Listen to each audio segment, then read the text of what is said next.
Illicit financial flows continue to rob Africa of billions of dollars per annum. Former President Thabo Mbeki says that this remains an important area that must be addressed. Mbeki, who is the chair of the African Union High-Level Panel on Illicit Financial Outflows, has stressed that corporate tax abuse must also not be forgotten. It's estimated that Africa loses about $60 billion per year through illicit financial outflows. It's been 7 years since the world adopted the first ever target to reduce the illicit financial outflows, including corporate tax abuse.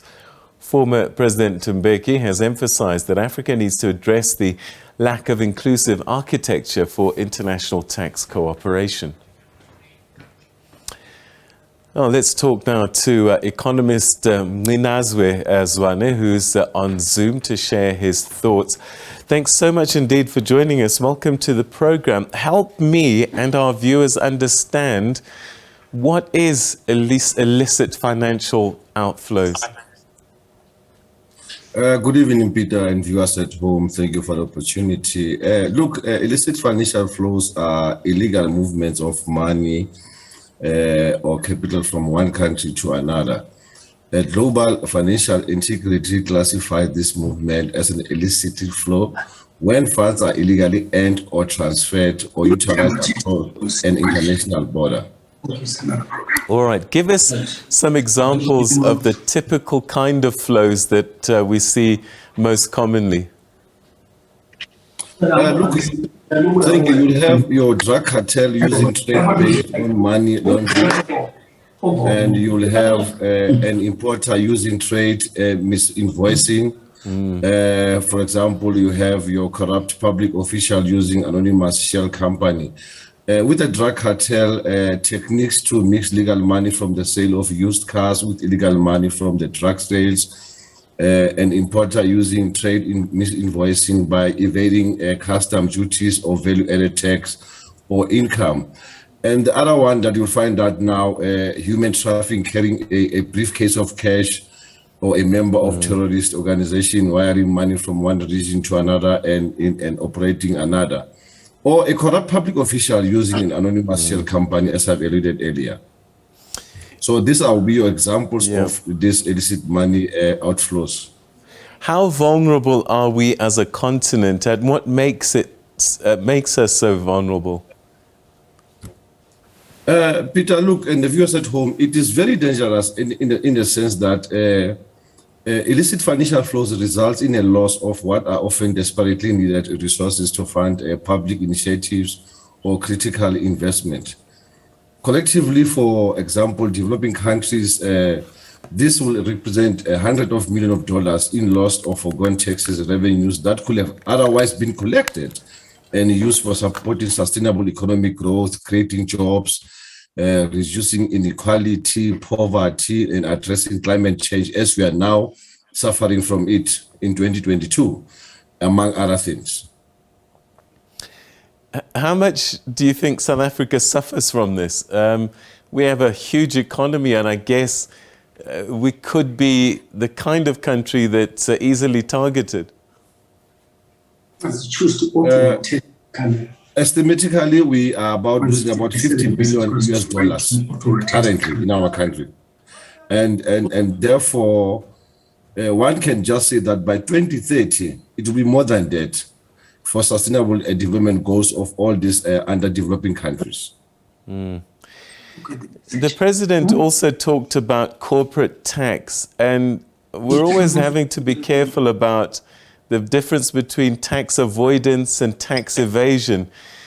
Give us a sense and understanding of where this fits into this whole illicit flow of funds.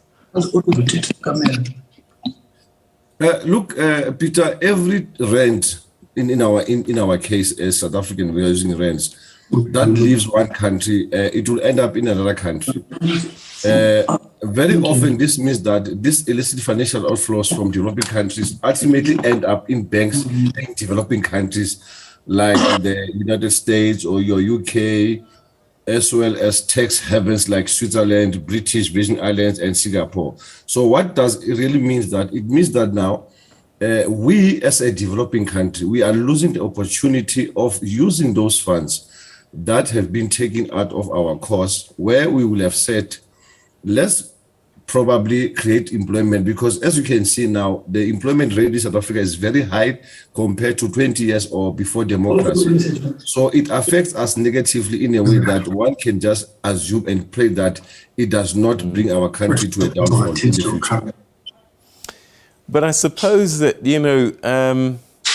tax legislators in each country needs to work together, because if I put my money in Mauritius, for example, I set up my head office there, I might be earning the money in South Africa, but because I'm headquartered in Mauritius and I get tax benefits there, that means a lot of revenue that should be coming to South Africa disappears into other territories.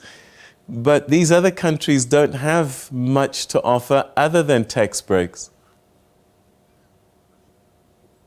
Look, Peter, the advice one would give our government is that the best way is to limit illicit financial flows is to increase financial transparencies, and one will recommend the government enact policies to, number one, to detect and deter cross-border tax evasion.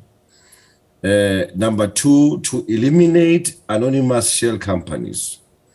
Number three, to strengthen the anti-money laundering laws and practices, and therefore to work to curtail trade misinvoicing, and lastly, to improve transparency on multinational corporations. In this way, yes, we know there will be some individuals who will be claiming that they are working in foreign countries, therefore they cannot bring the money back to our country or to our shores. But if the government can have these laws and policies intact, then I believe we can be managing to eliminate, if not to cancel it all, this illicit financial flows. In a world where a lot of things are now digital, I would imagine it requires a high level of sophistication to spot and police these kinds of flows of funds. Do we have the resources in South Africa to manage this? Well, to be honest with you, no, we don't. But I believe that as a developing countries, like that our president has visited the UK, and maybe somewhere, somehow, there will be some discussion regarding this, because it's a global problem. So we don't have the mechanism, but I think as a developing country, we can use expertise from other countries like USA, where they have managed to minimize the scourge of this illicit financial flows. How much has cryptocurrencies created an additional layer of problems for us? In terms of currencies, we're talking about above 60 billions US dollars. So one can say that if you take and compare it to South African rands, that will benefit South Africans in the next 15, 20 years to survive and create employment and to sustain growth in our country. Mm-hmm. What about us ordinary consumers, people on the street? We might be unwitting participants in illicit financial flows. How do we tell the difference whether something is proper or not proper? Fly-by-night companies, number one. You will see these flyers being sent around that if you invest so much, you'll get so much. Job opportunities that are true to be true. That will be your human trafficking, corruption, bribery of the officials. I mean, one needs to always to have senses of knowing that if something is not good to be true, then one has to run away from it. Mm-hmm. So we are actually being infiltrated by syndicates and cartels that are using the latest technology. It will take a little eye of an expert to know that this is not good.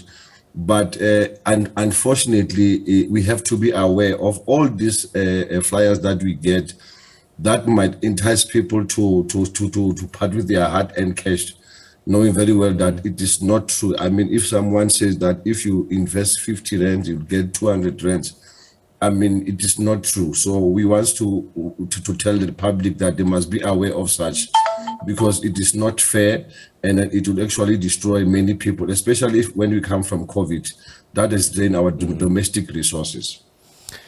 I think you alluded to this earlier in this conversation, but I guess one of the big pillars for this is corruption at high levels and with key officials. Look, it goes with the financial opacity gives rise to the IFF. Number one, you'll find that laundering criminal proceeds, whereby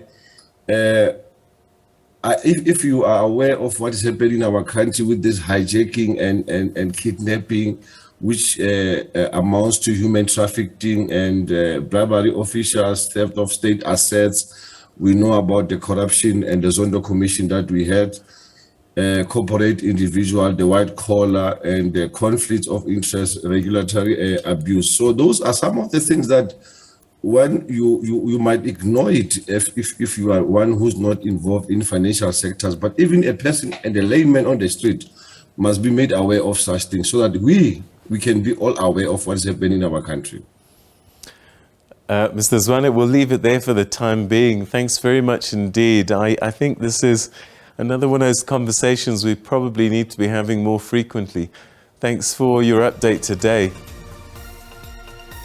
Thank you very much, Peter, and have a wonderful evening. Have a good evening too. Thank you. That's Mgcinazwe Zwane, who's an economist, helping us understand the damage that's being caused by illicit financial flows. Another warning by President Mbeki. He's been speaking about this for years, costing us billions, and we all need to be aware.